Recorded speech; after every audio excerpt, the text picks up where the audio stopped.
Assalamualaikum warahmatullahi wabarakatuh. Bagaimana kabar sahabat semua? Semoga kabar baik senantiasa menyertai sahabat semua hendaknya. Amin. Amin. Amin. Kapanpun dan dimanapun sahabat menyimak video saya ini, saya ucapkan selamat datang di channel Sebatas Menyampaikan. Dan terima kasih saya ucapkan kepada sahabat yang telah bersedia untuk mampir di video saya ini, di channel saya ini. Para sahabat yang saya hormati, perkenalkan saya adalah Mustika Abadi. Dan ini adalah video perdana saya. Dan barangkali ada banyak di antara kita yang bertanya, untuk apa saya membuat video? Untuk itu saya menjelaskan sedikit alasan saya untuk membuat video. Yang sangat mendorong saya untuk membuat video adalah bentuk keprihatinan saya dalam menyaksikan, merasakan sendiri kemunduran umat Islam yang ada di tengah masyarakat, baik yang disampaikan juga oleh media-media bahwa umat Islam memang di Indonesia khususnya teramat banyak, tapi dari segi kualitas pemahaman, kualitas pemikiran jauh tertinggal dari umat-umat yang bukan Islam, dalam arti kata non-Muslim. Padahal kita adalah umat Islam yang dibekali oleh Allah adalah Al-Quran. Al-Quran adalah segala sumber ilmu pengetahuan. Al-Quran adalah petunjuk yang lengkap yang tidak ada keraguan padanya. Tapi yang jadi pertanyaan, kenapa kita umat Islam menjadi mundur? Hal itu berlanjut dari hari ke hari, minggu ke minggu, bulan ke bulan, tahun ke tahun, semakin mundur. Apakah para sahabat pernah bertanya hal itu, kenapa bisa terjadi? Kalau banyak yang bertanya, ayo ikuti saya dan mari kita sama-sama membahas atau sama-sama berbagi pendapat, berbagi pemikiran untuk kemajuan umat Islam. Dan untuk itu saya ucapkan selamat datang dan terima kasih atas kedatangan di channel Sebatas Menyampaikan. Para sahabat yang saya hormati, saya adalah bukan ulama, saya adalah bukan ustadz, saya bukan adalah penceramah, saya adalah orang-orang biasa yang terikat oleh banyak kekurangan, yang terikat oleh banyak kelemahan. Untuk itu, sekiranya ada kata-kata saya yang tidak pantas, ada kata-kata saya yang tidak seharusnya saya sampaikan, dari awal saya mohon maaf dan mohon dimaklumi. Adapun prinsip saya dalam membuat video, mulai dari sekarang sampai berikutnya, insya Allah adalah saya tidak berdiri atas nama kelompok, saya tidak berdiri atas nama golongan, saya tidak berdiri atas nama kepentingan pribadi. Saya tidak berhendak untuk memojokkan kelompok tertentu dan tidak ada niat untuk memojokkan individu tertentu. Sekiranya ada manfaatnya silahkan diterima, dan jika sekiranya tidak ada manfaatnya silahkan diabaikan saja. Karena ini adalah channel Sebatas Menyampaikan, tidak ada paksaan.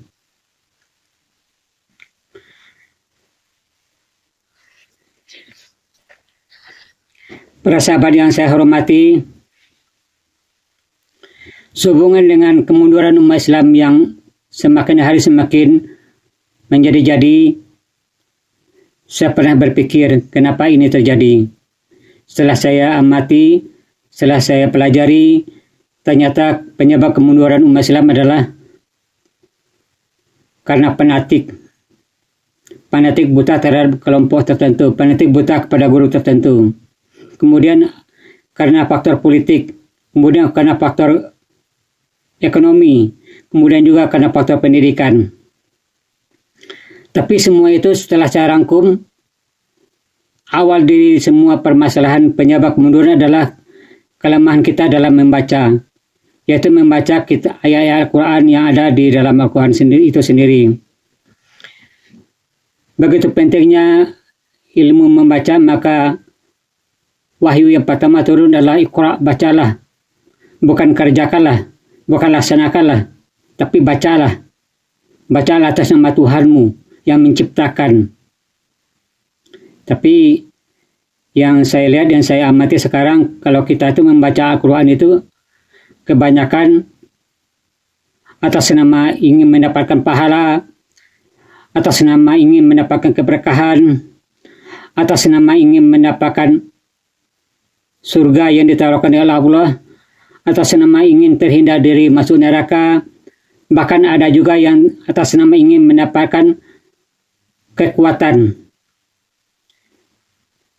Padahal Al-Quran itu adalah petunjuk yang harus kita baca, yang jadi pedoman untuk kita dalam menjalankan agama Islam. Yang diharapkan oleh Allah dalam Al-Quran untuk kita adalah bacalah atas nama Tuhanmu. Semoga Allah meridai, semoga Allah menerima ketulusan kita dalam membaca, dalam mempelajari ayat Al-Quran. Masalah pahala, masalah keberkahan itu akan mengalir dengan sendirinya, tidak usah untuk diharap-harapkan. Untuk itu, saya sudah merangkum agar kemunduran ini tidak berlanjut, maka saya menawarkan rumus-rumus yang ada di Al-Quran untuk perlu kita pelajari, perlu untuk kita pegang. Dan ilmu itu ada 6. Makanya saya menyebutnya rukun 6, bukan rukun iman. Rukun 6 itu kalau kita pelajari, maka kita bisa mempelajari semua ilmu pengetahuan. Baik ilmu bahasa, ilmu fisika, ilmu politik, ilmu sastra, bahkan sampai ilmu hitam pun bisa dipelajari. Sayang di seribu sayang, Al-Quran mengajarkan yang mempraktikkan adalah sains, bukan ulama. Padahal di alam Quran itu semuanya ada. Mau ilmu apapun, setidaknya konsepnya sudah diajarkan oleh Al-Quran. Adapun rumus yang 6 itu adalah pelajari dari segi ilmu bahasa. Kemudian pelajari dari segi tujuan. Karena apapun yang ada pasti ada tujuannya. Pasti ada tujuan untuk apa diadakan. Ketika sesuatu tujuan itu ada untuk apa diadakan, maka pada yang ada itu akan menjadi fungsi atau dia mengemban fungsi, mengemban tugas terhadap kepada Allah atas apa yang Allah ciptakan pada mereka. Contohnya api. Api itu punya tujuan, punya fungsi, punya tugas. Yang ketiga adalah yang perlu kita perhatikan adalah pasangan. Untuk para sahabat ketahui bahwa segala sesuatu pasti ada pasangannya. Ada atas, ada bawah, ada kiri, ada kanan, ada depan, ada belakang.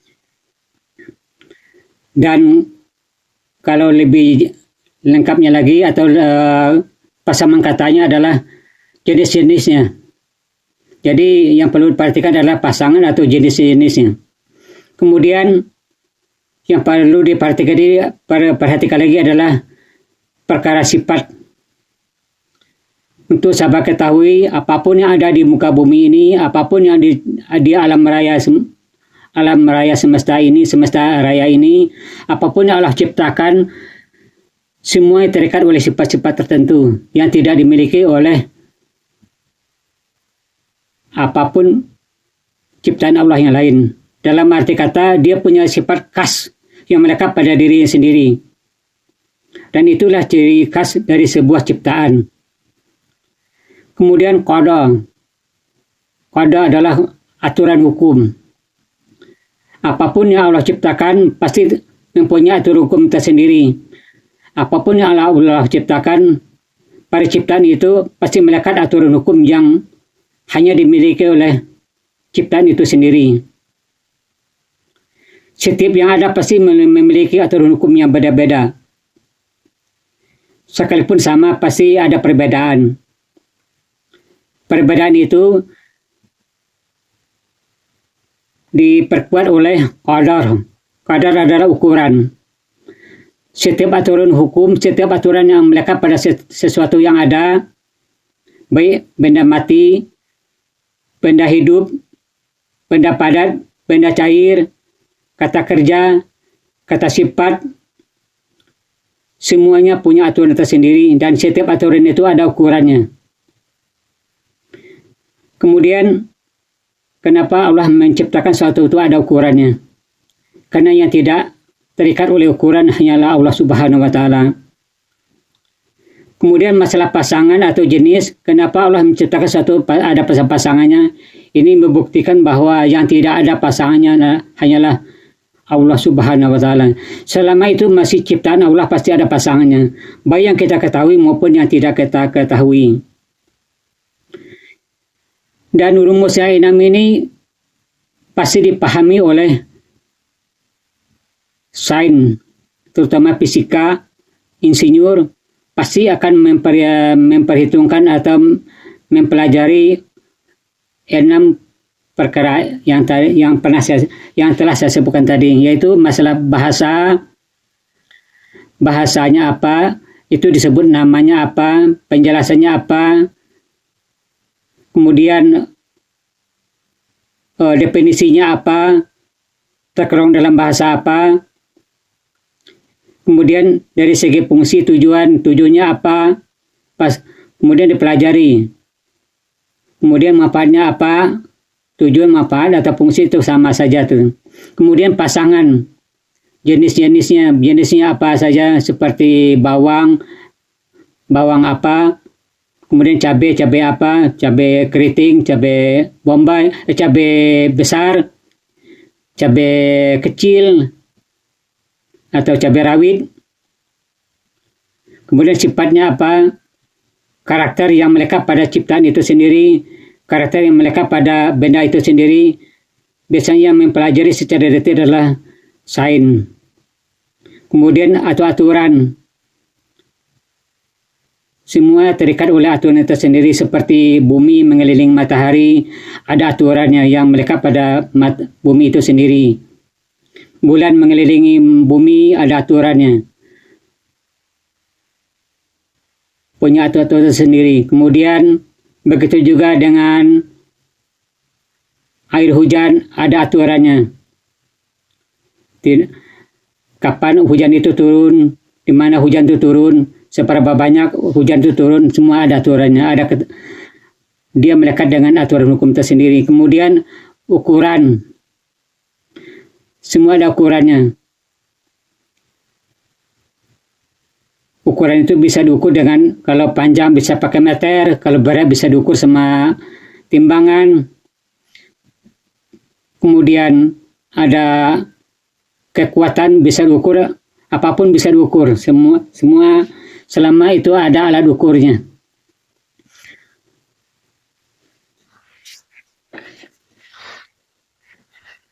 Untuk lebih jelasnya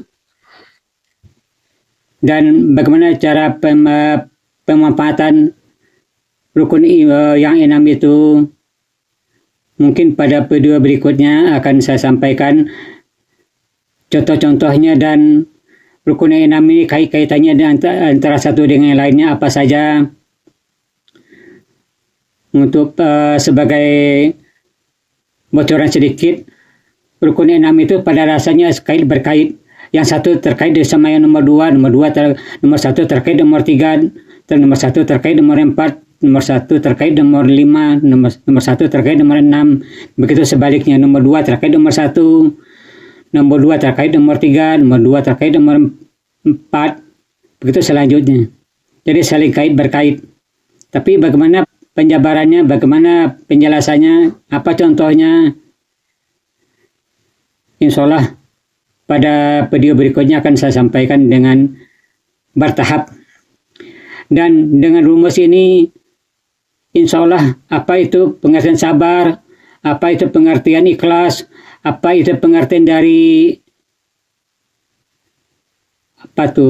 ridho, apa itu pengertian dari takdir, semua bisa dijelaskan dengan rumus yang 6 ini.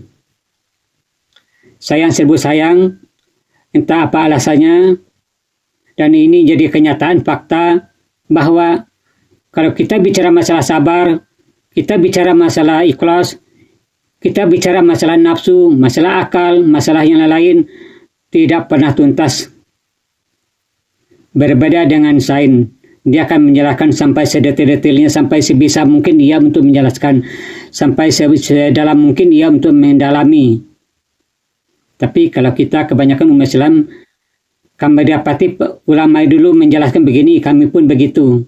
Tidak ada keinginan untuk lebih mendalami sendiri. Kita seperti tabu untuk menentang pendapat ulama-ulama tertentu, ulama terdahulu. Padahal namanya pendapat, pemahaman, pemikiran, itu bisa salah, bisa benar. Yang pasti benar adalah kebenaran.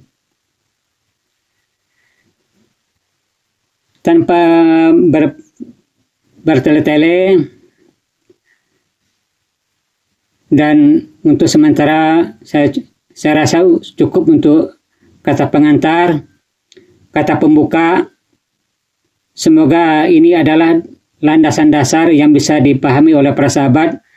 Apa visi misi saya sebenarnya sudah saya sampaikan secara tersirat, bahwa saya ingin umat Islam itu maju dengan cara memahami permasalahan hukum Islam itu dengan rukun yang 6. Semoga dengan cara ini kita umat Islam bisa terhindar dari penipuan, penyelewengan pemahaman yang tidak seharusnya untuk kita ikuti.